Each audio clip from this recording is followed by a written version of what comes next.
Welcome, everyone. As we learn now the special segment known as For the Shabbos Table for Parshas Tzav, which again is a parsha that has very few shiurim in my 40 plus years. I'm either saying on Megillah or on Haggadah. We don't get a lot of times to talk about Tzav, but it's of course a full of parsha like any other parsha and deserves our respect. And this segment made possible by a grant by the Reuben family. We thank them and we pray for them as they requested that they should be blessed with a healthy Ben Zachar, B'Karav, and also they should have Atzlach and Ruchnius and Gashmius. It says, Eish Tamid Tukar ala Mizbeach lo yisichbe. You should put a perpetual fire on the Mizbeach. It should never be extinguished. And here, the Chinuch, the master of the mitzvahs, says an interesting reason for this mitzvah. He says, it's camouflage. Because Hashem likes to hide his miracles, so that we have to scout them out. It shouldn't be too obvious, because then there would be no nisayon, no challenge. So although a fire came down from heaven and smoked up the karbanas, but you won't realize it because there's a perpetual fire there. You have to analyze it. Similarly, he says that Hashem caused a wind to blow the whole night before Kriyas Yamsuf to make it look more natural, that the splitting of the Red Sea was from this ferocious building up of a wind to a crescendo. And Noach put the animals in a boat, a big boat. Of course, the boat couldn't contain all those animals, and there was no room for food for an entire year. There was no water source. It was hermetically sealed, so there was no air source. It didn't have any navigational equipment, so it was a big miracle boat, but at least it camouflaged it. And actually, this is one of the great missions of life, to see Hashem in what we call nature. Now, of course, if you study it with an eye to realize it, you see it right away. You see from a tipa srucha, from sperm, there comes a incredible child with a heart and a brain and lungs and eyes that are mamish perfectly positioned symmetrically, with the ears and the nose equal in height, and it's just amazing. And you look at seeds, and you see that from one seed comes a tree with fruit with many seeds for many years. It's all you have to do is open your eyes and see. But that's the purpose of life. And Rav Shlomo Wolbe says that he learned this from Rav Chatzkel, the venerable mashgiach of Panovich. I think it was just his yahrzeit, that a person could do all the mitzvahs but not think about Hashem. Because it's a job. We don't see Hashem. It's a job to do things aware that we're doing the commandments of Hashem. He says without it, it's like a refrigerator that's not plugged in. It's dead. Everything's going to spoil. He says if we're not plugged into Hashem, our mitzvahs are in a certain way a meis mitzvah. They're dead mitzvahs. That without the vitality that we're doing the Ratzon Hashem. And on this Eish Tamid, a perpetual fire, the Aleinu L'Shabbat brings down that Reb Shlomo Yeager had an amazing talent. Shlomo Yeager was a big businessman. He was involved with noblemen and very wealthy people, and he would have to interrupt his learning to talk high finances. But he said about himself that he was able to go right back into the learning without missing a beat, without having to familiarize himself with everything and start over again. He was able to go right back in the middle of what he was doing. And he said that this was the bracha that his father gave him when he went to the chuppah. He said, now you're marrying into a family, your father-in-law has a big business, and you're going to be involved in business. You should be able to go back to your learning after the interruption without any trouble. It's just interesting that this is what a father gives a bracha to his son under the chuppah. Not that you should be buying by his name. Of course, he thought about that too. I mean, Rabbi Kiva Eger had a fabulously wonderful marriage when his wife passed away, Lo Yaleinu. So they talked to him about another shidduch, and he said, "How could I think about getting married yet when I'm still thinking about your mother, my Rebbetzin, who I had deep conversations to in the middle of the night about Yira and about." I mean, he was so happily married, Rabbi Kiva Eger. Of course, he had that in mind for his son too. But what did he give him a bracha? That when you have to be interrupted from your learning, you should go right back to your learning. It reminds me of my uncle Moshe, the father of Rav Asher Weiss, famous Minchas Asher, and Rabbi Yamin Weiss, the of Bezdin of Montreal, and Rabel Weiss, the Edom of the Klozim Rebbe, and four other wonderful sons, that when he was with the Klozim Rebbe, he helped bury the Kedoshim with the Rebbe after the war. And the Rebbe said to my uncle Moshe, "What bracha could I offer you?" And my uncle Moshe said to him that he should give him a bracha that all of his children should know every Taisus and Shas. And with all his 7 children, that was fulfilled. But who asked for such a bracha? You see, it's interesting that this ability to go right back to one's learning is something that I heard that Ramosha said about himself. That Ramosha that he would be interrupted with questions and shilas, and he was able immediately to go right back into the tshuva that he was writing, into the complicated Dibris Moshe that he was writing. He was able to go right back into it. And I was thinking, this is what he says, Eish Tamid, the person should be a perpetual fire. So I was thinking that this is actually a Taisvis in Masechtas Brachas. Taisvis asks a question, how come when you go out of the sukkah and you do whatever you're doing and you go back later into the sukkah, you make a new bracha, Leisha Bazukah.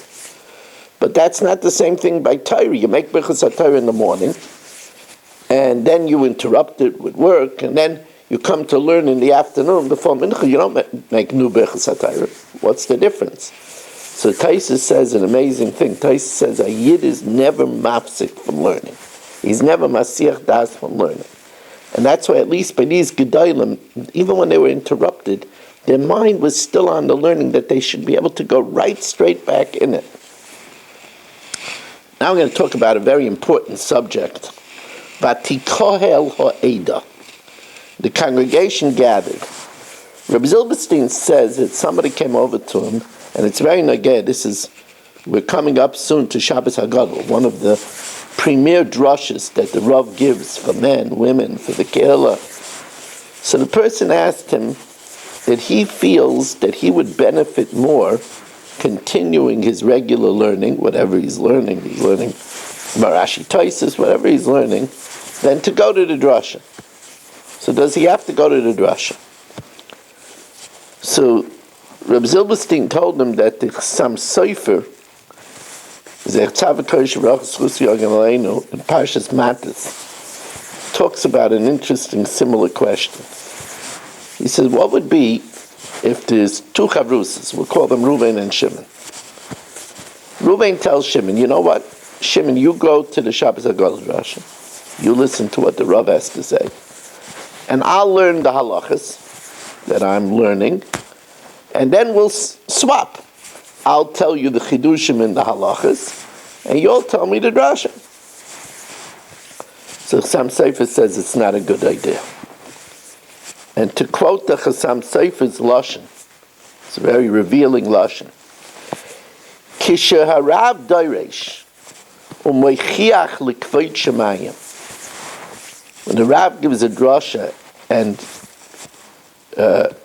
chastises people, l'shem shemayim, l'kvod shemayim, for the sake of heaven, Shchina medaberes mitoch groina. The Shchina is speaking from his throat. And he says it's not the same hearing it over from a Talmud later than hearing it from the Rav. You're hearing the Shechina medaberes mitoch groina. And that you're not going to get from learning your regular Seder of Gemara, Rashi, and Taisus. Brought down, the Rav wears a talis by the Shabbos HaGadol Drush. It's not just learning. It's part of the Seder. It's part of the order of the season. It's brought down that it's when the tzibur gathers together, it's a big kiddush Shem Shemayim. And it brings the kapara of being involved in a kiddush Hashem. But I'd like to add that there's more to it than that. You see, when somebody of stature doesn't go to the shir, people notice. First of all, they say, why doesn't he come to the shir? Must be that the Rav's drasha is not really chidushim, not really novelty to him. Yes, he has more important things to do. He's more sophisticated. And other people might not come to the shir. On the other hand, going to the shir is a way to give kavod to the Rav. It's kavod HaTorah. And we have to know that kavod HaTorah is greater than limud HaTorah. Kavod HaTorah, it says in Gemara Megillah, we're mevatlan Megillah to give kavod to a Talmid Chacham. We're not mevatel the Megillah to learn Torah, because kavod HaTorah is greater than limud HaTorah. That's what it says in the beginning of Masechtas Megillah. There's a Beferish Gemara in Kedushin that says that giving kavod to a Talmid Chacham is marich yamin. We know that the Torah is nidreshes michlal labat shemei ha'ein. From the negative we deduce the positive, and meruba mida tova midas paranios, and reward is greater than punishment 500 to 1. We know the lack of kavod HaTorah caused the death of the 24,000 Talmid Rebbe Kiva. So imagine what kavod HaTorah brings. And to go to a drasha, that's kavod HaTorah. On top of it, we learn, hopefully, to become a Talmid Chacham. The Gemara says, "Hai man de moiker Rabbanan," one who honors Rabbanan, you atzmai Talmid Chacham. He himself will become a Talmid Chacham. So it's a very big investment to go to a drasha and to set aside one's learning. I mean, I remember that Ramosha, the Tzav would tell Bachim that go to a shul, Mincha Mav, and they're learning their normal yeshivish learning, and the rabbi learns Mishnayos between Mincha Mav, they're not learning those Mishnayos, that Chas v'Shalom, they shouldn't learn something else while the rabbi is teaching the Mishnayos. That's not covered. And there's no question about it that it's a chutzpah yazga when the Rav is saying a drasha to sit with a sefer open in front of you and learning something else. In general, it's important for yeshivas to teach the bachrim that they should honor shul rabbanim. A bachur that's in yeshiva could look down at a shul rav. At a shul rav, he's learning Gemara and Rashi. He's saying a vart on Chumash. I'm learning sugyas with all Rishonim and Achronim. I'm learning Birchas Shmuels. I'm learning the Nats. I'm learning Reb Chaim's and the Rambam. The rabbi is saying a piece of Gemara with Rashi. It's very foolish. The rabbi inspires parents to send their children to learn the Granat and the Reb Chaim. The rabbi teaches parents how to behave, that the children should grow up in a home with a good environment, that they should grow up normal. The covet for a shul rav is the lifeblood of our society, because if they're not going to have covet for a shul rav, then they're going to want a shul without a rav. Who needs it? He doesn't even know how to learn. Ay vavay. It's very important.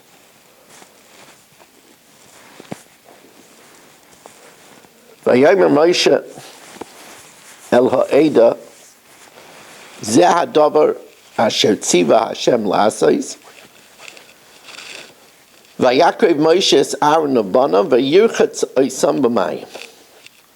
So the Orach Chaim HaKadosh talks about this whole Akdama that Moshe said to the congregation, this is what Hashem commanded to do. And what was it? To wash Aaron and his children. So the Orach Chaim HaKadosh gives several explanations. One of the explanations is that without this preface that it's Gzeirus HaKosav, it would be unimaginable that Moshe Rabbeinu should watch Aaron and his children. That's not something that you could even ask an Eved Ivri to do. Moshe Rabbeinu was Melech al Yisrael, and Melech shemochel al kvoidoi ein kvoidoi mochel. A king can't be mochel on his honor. How can Moshe Rabbeinu be busy with washing Aaron and his children? So therefore, the Torah says, this was a Gzeirus HaKosav that I should do it. But the Aleinu L'Shabeach explains, Taka, why was Moshe allowed to do it? Why did Hashem want him to do it? And he explains that Aaron, in doing the ministering, the sheirus in the Beis HaMikdash, he and his children became a klei shares. Just like the floor of the Beis HaMikdash was a klei shares, that they had to walk on it barefoot. Just like the utensils were holy kalim, well, Aaron and his children that caught the blood, Aaron and his children that brought the blood to his back, they became veritable klei shares. There's no dishonor to wash klei shares. This idea is what the Chidush Harim, very important Chidush Harim, the Chidush Harim said that just like the bag that you put the tefillin in and the holder that you put the tefillin in become kashmishe kedusha, when you fulfill literally kol ha'iniach tefillin birosha, when you put the tefillin in your head and you think that you're being val harosh shanashama b'mayach, the neshama is in the mayach, and your machshavas should be to the Rabbeinu Shalom. You shouldn't have forbidden thoughts in your head. You should have thoughts of kedusha in your head, and you put it on your hand, keneged alev, that the thoughts of your heart should be good. To have avas Hashem, to have avas ishtay. You become a tashmish kedusha. You yourself become a tashmish kedusha. There's a marsha in Avodah Zarah, Daf Lamed Hey Amid Beis. It might be Ayin Hey Amid Beis. I think it's Ayin Hey. It's either Lamed Hey or Ayin. I think it's Ayin Hey. Daf Ayin Hey Amid Beis. The marsha says that a Talmud Chacham is like a Platon, a vial full of perfume. That's the Torah. And when he teaches it to the others, so he empties out the perfume, he gets a good smell. The Talmud Chacham, he absorbs the Torah. that surely makes him a Tashmish Kedusha. There's no Kedusha like Kedusha Satira. He himself becomes a Tashmish of Kedusha. And a very exciting Marsha, because Marsha says that when he gives the Torah out to others, it applies to him the pasuk of Alamois Ahivucha, which he translates, Almus, the one in charge of death, that's the Malach HaMavos, will love you. He becomes an oyavoy of the Malach HaMavis, which means it's a great protection. So when we learn Torah, we become a Tashmish Shel Kedusha. It's such a powerful thing. And once we become a when we give out the Torah, it gives a good smell, and we find chen in people's eyes. If we don't, then we have to question if the Torah is good. Is it a Torah Shalom? Remember we said if it's not a Torah Shalom, the Talmidim were told not to stand up for Geneva because it was an Ish Mariva. Then it's just a Chamor Noisei Svarm, a donkey holding Svarm, a Svarm shank. It's not an absorption of the Torah. It has to be Torah Lishma, Kol Alayim Torah Lishma, Zaycha L'Dvar Harba. To just give you an idea of the absorption, it's not just the body.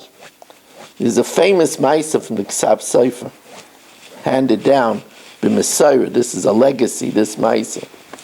That somebody in Preshberg, one of the Kehillah, was very sick, the doctors already were miyayish, and they went to the Tzav Sefer, and the Tzav Sefer he wore a scarf around his neck. I guess the heat wasn't that great, so he always wore a scarf around the neck. He took off his scarf, and they told him to put it on the person's forehead. And the person got better. They came to him afterwards, and they asked the Tzav Sefer, if he used Shemos, names of Hashem. And the Tzav Sefer said no. He says he learns with that scarf all the time. And it absorbed the sweat of his learning. He says the best medicine is Torah. It becomes cure to your navel. And all of flesh will be healed. He said this tzav, this scarf, that absorbed the sweat of his learning, had properties to give refuah. You could imagine somebody says, a Baba says with tears from a Tilim, and it absorbed the tears of the Baba for her family. Imagine how special that Tilim is. Imagine how special that Tilim is. It's like the Maisa with the Taz. The Mispalim, the Taz had an old talis, and Mispalim wanted to give him a gift, so they bought him a very choshev, a Turkish talis. While the Taz was very appreciative, he says he doesn't want to give up his talis. This talis that he davened under, and he was never distracted from his tefillah. It's going to be an aid for him on all those tefillahs, la'asid lavai. Also the idea that talis absorbed of all the sweat that he put into his davening, how harsh that talis is. As always, I want to thank again the Rubin family for making this segment possible, for the Shabbos table segment possible. Next week we have a Shir on Haggadah, the main Shir on Haggadah, and we do not have a sponsor yet. If you haven't sponsored yet Shiurim, please step forward, 718-916-3100. You could text me. To be a sponsor is $360. rmmwsi@aol.com. Thank you very much for joining us, and have a wonderful Shabbos.